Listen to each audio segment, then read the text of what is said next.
दोस्तों, बहुत बहुत स्वागत है मेरे YouTube channel learn with Ruby में। दोस्तों, मैं यहाँ पे हिंदी साहित्य की तैयारी करवा रही हूँ जो UGC net set TGT PGT के लिए भी समान रूप से उपयोगी है। दोस्तों, आज मैं लेके आई हूँ मुक्ति बोध, जो कि हमारे इकाई 2 में भी जो हमारे प्रमुख कवि है उसके अंतर्गत आएंगे और इकाई 5 के अंतर्गत भी आएंगे, जो इनकी कविताओं को वहाँ पे शामिल किया गया है। और साथ ही साथ ये इकाई 10 में भी आएंगे, जो इनकी जो रचना है एक साहित्यिक की डायरी, उसको भी हमें पढ़ना है। तो जब भी हम कोई रचना को पढ़ते हैं तो उनके जो लेखक हैं उनको हमें पढ़ना है।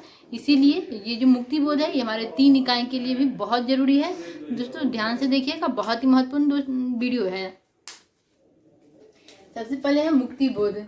मुक्ति बोध का जो पूरा नाम है गजानन माधव मुक्ति बोध है। इनका जो पूरा नाम है गजानन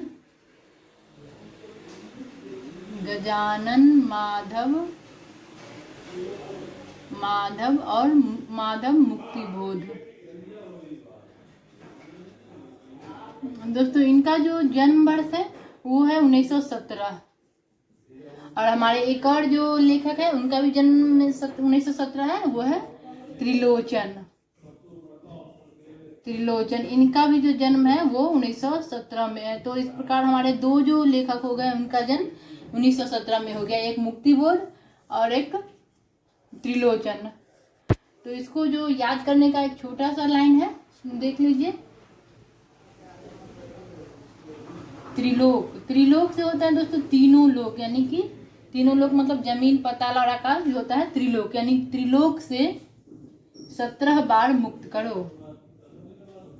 मुक्त से हो जाएगा तो मुक्ति बोध। त्रिलोक से 17 बार मुक्त करो। तो दोस्तों, अब जब इसे याद कर लेंगे तो इन दोनों जो हमारे लेखक है मुक्ति बोध और त्रिलोचन, इन दोनों का जो जन्म 1917 है वो आपको आसानी से याद हो जाएंगे। अब दोस्तों देखते हैं इनके बारे में जो कुछ महत्वपूर्ण तथ्य है। जो सबसे पहले है कि इन्हें फैंटेसी का कवि भी कहा जाता है। इनकी जो अधिकतर रचना है वो फैंटेसी पे आधारित है, इसीलिए इन्हें फैंटेसी का कवि कहा जाता है। और इन्हें भयानक खबरों का कवि भी कहा जाता है। और एक हमारे जो साहित्यकार है राम स्वरूप चतुर्वेदी, उन्होंने कहा है कि चांद का मुंह टेढ़ा, जो इनकी एक काव्य है कि चांद का मुंह टेढ़ा एक बड़े कलाकार की स्केच बुक लगता है। उन्होंने कहा है कि जो चांद का मुंह टेढ़ा जो काव्य है वो एक बड़े कलाकार का स्केच बुक लगता है। ये कभी कभी पूछ देता है कि किसने कहा है, तो राम स्वरूप चतुर्वेदी जी ने कहा है। और दोस्तों, इनकी एक पुस्तक है भारत इतिहास और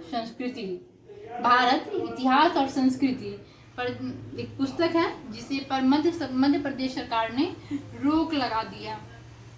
इसको मैंने यहाँ पे शामिल कर दिया है कि कहीं पूछ दिया जाए। तो जो इनकी जो पुस्तक का नाम है भारत इतिहास और संस्कृति। उसके बाद दोस्तों, इनकी जीवनी है मुक्ति बोध की आत्मकथा, जिसे विष्णु चंद्र शर्मा ने लिखी है। ये विष्णु चंद्र शर्मा जो हमारे जो लेखक हुए उन्होंने इनकी जीवनी मुक्ति बोध की आत्मकथा लिखी है। और दोस्तों, इनकी एक कविता है अंधेरे में, जो उसका जो सबसे पहला जो प्रकाशन हुआ था कल्पना पत्रिका में हुआ था। तो ये कुछ ही इम्पोर्टेंट फैक्ट थे। अब इसके बाद देखते हैं इनके काव्य। इनका 2 ही काव्य है लेकिन दोनों ही बहुत महत्वपूर्ण है। जो पहला है चांद का मुंह टेढ़ा, जो कि 1964 ईस्वी में आई है। और उसके बाद जो दूसरा है भूरी भूरी खाक धूल, ये 1980 ईस्वी में आया है। इनका 2 ही काव्य है, दोनों ही महत्वपूर्ण है। तो ये आपको ऐसे ही याद हो जाएगा, चांद का मुंह टेढ़ा जो 1964 में है और भूरी भूरी खाक धूल ये 1980 में है। उसके बाद दोस्तों, इनकी 3 कविता है जो हमारे यूजीसी के पाठ्यक्रम में शामिल किया गया है। तो एक है भूल गलती, दूसरा है ब्रह्म राक्षस और तीसरा है अंधेरे में। तो जो अंधेरे में जो इनकी कविता है इसमें 8 खंड और 71 बंध है। और ये जो तीनों कविता है भूल गलती, ब्रह्म राक्षस और अंधेरे में, जो इनका जो काव्य है चांद का मुंह टेढ़ा, उसमें शामिल है। दोस्तों, ये प्रश्न पूछा जाता है जब से हमारा न्यू सिलेबस जब से बदला है कि कौन सी कविता किस काव्य संग्रह के अंतर्गत शामिल है तथा जो काव्य है उसका जो प्रकाशन वर्ष है वो कब है। तो आपको यहाँ पे याद रखना पड़ेगा कि इनकी जो तीनों कविता जो हमारे यूजीसी के पाठ्यक्रम में दिया हुआ है वो तीनों चांद का मुंह टेढ़ा में शामिल है। और चांद का मुंह टेढ़ा है तो कब हुआ है, वो 1964 में है। इसके बाद दोस्तों देखते हैं कहानी संग्रह। इनका कहानी संग्रह भी 2 ही है, एक है काट का सपना, और जो 1967 में है, और इसके बाद है सतह से उठता आदमी जो कि 1971 में है। ये भी दोनों आपको याद करना होगा कि बहुत ही महत्वपूर्ण है, कभी कभी पूछ दिए जाते हैं। और इसके बाद दोस्तों इनकी आलोचना है, इनकी जो आलोचना है वो है कामायनी एक पुनर्विचार जो कि 1952 ईस्वी में आई है। उसके बाद है नई कविता का आत्मसंघर्ष जो कि 1968 ईस्वी में आई है। उसके बाद है नए साहित्य का सौंदर्य शास्त्र जो कि 1971 ईस्वी में आई है। इसमें से जो दोस्तों ये कामायनी एक पुनर्विचार है, ये कामायनी जो रचना है वो जयशंकर प्रसाद की है और वो बहुत ही महत्वपूर्ण रचना है। तो ये जो इनका जो आलोचना है ये बहुत ही महत्वपूर्ण है। ये कितनी बार आया गया हुआ है कि कामायनी एक पुनर्विचार किनकी रचना है, तो आपको यहाँ पे याद करना होगा वो मुक्ति बोध की रचना है और इनका जो प्रकाशन वर्ष है 1952, ये भी आपको याद रखना होगा। अब दोस्तों इनकी एक पुस्तक है जो है एक साहित्य की डायरी जो 1957-58 में जो वसुधा पत्रिका निकलती थी उसमें इसको शामिल, उसमें इसका प्रकाशन हुआ है। दोस्तों इसके में है कि ये यहाँ तो लिखा हुआ है डायरी, लेकिन ये डायरी नहीं है। और जब हम पांडे एंड पांडे की बुक पढ़ेंगे तो उसमें भी डायरी के अंतर्गत इसे दिए हुआ है, लेकिन यह एक प्रकार का निबंध है। इसमें 13 प्रकरण है जिसे निबंध का नाम दिया गया है और ये निबंधों का संग्रह है। अगर आपके प्रश्न पूछ दिया जाए, जैसे प्रीवियस में पूछा गया था कि 4 जो ऑप्शन दिए हुए थे उसमें से कौन कौन सी डायरी है, तो उसमें एक साहित्य की डायरी है। तो बहुत सारे बच्चे कंफ्यूज हो गए थे, तो अब आपको यहाँ पे ये कंफ्यूज नहीं होना है कि ये डायरी नहीं है। यूजीसी इसे डायरी नहीं मानता है, इसे वो निबंध के अंतर्गत मानता है। दोस्तों एक साहित्य की डायरी में 13 प्रकरण है। मैं एक एक करके उन 13 प्रकरणों को बता रही हूँ, साथ ही उन 13 प्रकरणों को बताने का एक ट्रिक्स बता रही हूँ ताकि आपके जो 13 प्रकरण है वो आपको अच्छे से याद हो जाए। एक साहित्य की डायरी जो कि हमारे यूजीसी के पाठ्यक्रम में जो 10वीं इकाई है उसके अंतर्गत शामिल किया गया है दोस्तों। तो इसमें 13 प्रकरण है, उसे मैं लेके आई हूँ और साथ में उन 13 प्रकरणों को कैसे याद करना है इसके लिए मैं ट्रिक्स लेके आई हूँ ताकि प्रश्न आपके पूछ दिया जाए कि जो चौथे प्रकरण में क्या है या फिर 5वें प्रकरण में क्या है, तो आपके ये प्रश्न कभी गलत ना हो। दोस्तों ये 13 प्रकरण कौन कौन से हैं, जिसमें जो सबसे पहला प्रकरण है वो है तीसरा छंद, और जो दूसरा है एक लंबी कविता का अंत, और जो तीसरा है डबरे पर सूरज का बिंब, और चौथा है हंसिए पर कुछ नोट्स, और जो 5वां है सड़क को लेकर एक बातचीत। उसके बाद है एक मित्र की पत्नी का प्रश्न चिन्ह। उसके बाद जो 6ठा है 7वां है नए की जन्म कुंडली 1, और 8वां जो है कि नए की जन्म कुंडली 2। उसके बाद 9वां है वीर कर, और जो 10वां है विशिष्ट और अद्वितीय, और 11वां है कटुयान और काव्य सत्य, और जो 12वां है कलाकार की व्यक्तिगत ईमानदारी 1, और 13वां है लास्ट जो है कलाकार की व्यक्तिगत ईमानदारी 2।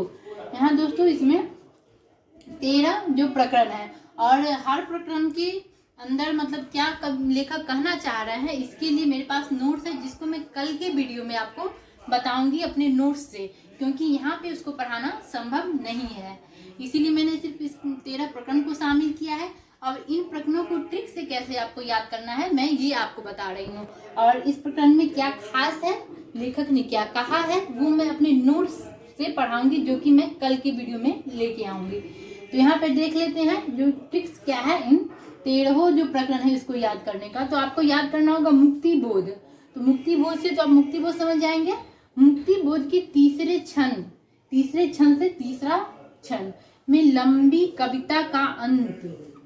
इसके बाद लंबी कविता का अंत है डबरे पर सूरज, तो वो जो है डबरे पर सूरज का बिंब, और उसके बाद है हंसिए पर नोट्स, तो हंसिए पर कुछ नोट्स, सड़क पर बातचीत, तो वो जो है कि सड़क को लेकर एक बातचीत। उसके बाद है मित्र की पत्नी, तो मित्र की पत्नी का है एक मित्र की पत्नी का प्रश्न चिन्ह। उसके बाद है नए जन्म कुंडली, तो यहाँ पे दोस्तों आपको ध्यान देना हो कि नए की जन्म कुंडली 1 और नए की जन्म कुंडली 2, तो उसको 2 भागों में उन्होंने रखा है।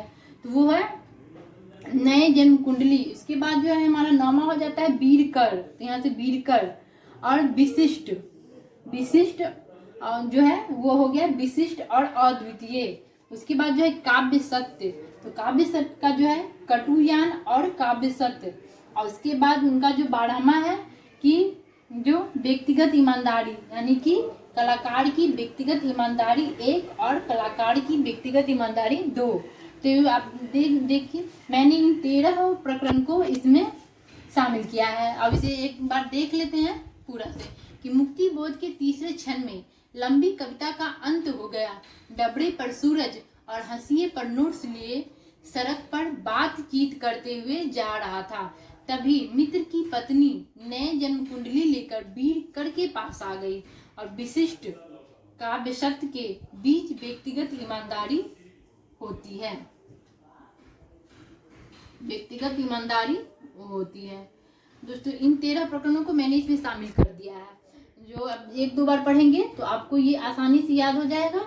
और मैंने इसको इसलिए किया है कि शायद कभी पूछ दिया जाए प्रश्न, इनकी जो साहित्य की डायरी के 5वें प्रकरण में क्या है या फिर 6ठे प्रकरण में क्या है, तो इसे जब आप याद रखेंगे तो ये जो प्रश्न होगा वो आपको आसानी से बन जाएंगे। अब इन 13 प्रश्नों में क्या खास है, लेखक क्या कहना चाह रहे हैं, वो मैं कल के वीडियो में लाऊंगी अपने नोट्स से, क्योंकि यहाँ पे उसे पढ़ाना संभव नहीं था। दोस्तों आपको मेरा आज का प्रयास कैसा लगा है प्लीज़ कमेंट में बताइएगा। अगर अच्छा लग रहा है तो प्लीज़ मेरे चैनल को सब्सक्राइब कीजिए, लाइक कीजिए और अपने दोस्तों के साथ शेयर कीजिए। और दोस्तों अगर आपको जो 10 हमारे हिंदी के पाठ्यक्रम में शामिल जो 10 इकाई हैं उनकी PDF आपको फ्री में चाहिए तो मेरा एक टेलीग्राम चैनल चल रहा है learn with Ruby UGC net, जहाँ पे मैं फ्री में नोट्स प्रोवाइड करवा रही हूँ। अगर आपको उसे लेना है तो मेरे चैनल को सब्सक्राइब कीजिए और जो मेरा टेलीग्राम चैनल है learn with Ruby UGC net उसमें ज्वाइन कीजिए। मेरे साथ बने रहने के लिए बहुत बहुत धन्यवाद दोस्तों। घर में रहिए, स्वस्थ रहिए, नमस्कार।